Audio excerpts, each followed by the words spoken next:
Ngayon pala dumating na yung order kong hose reel para sa car wash ko. 4 na piraso nga pala yung in-order kong hose reel. At kinabahan nga pala ako nung dumating yung parcel ko. Nagtataka kasi ako bakit ang liliit ng box na to. Kaya akala ko hindi totoong hose reel ang dumating.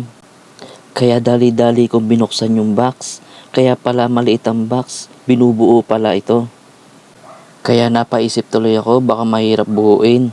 Kaya kinuha ko yung manual at pinagmasdan kung paano ang pagkakasunod-sunod at paano siya buuin. At pagkatapos kong tignan, madali lang naman pala ito. At sinimulan ko na ang pagbuo.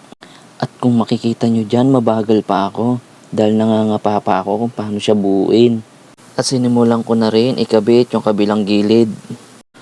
At sinunod ko naman buuin yung bracket or yung frame ng hose reel. Medyo komplikado nga pala ang pagbuo ng frame ng hose reel. Kasi dapat mauna mong isuot yung lock nito sa tubo.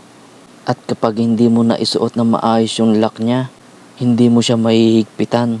At ito nga pala yung sinasabi kong lock sa tubo. Maliit lang siya, isang kulay itim at isang puti. At sunod ko namang ikinabit yung hawakan niya sa ibabaw. At malapit ko na rin matapos yung frame or yung bracket ng hose reel. At kapag naikabit ko na sa car wash ko to, hindi na mahihirapan magbalik ng hose o magrolyo yung customer sa car wash. Tulad ng itsura nito. At sa wakas natapos ko na rin siyang buuin.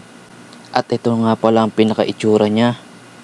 Diyan na lang pala nila iikot yung hose na ginamit nila.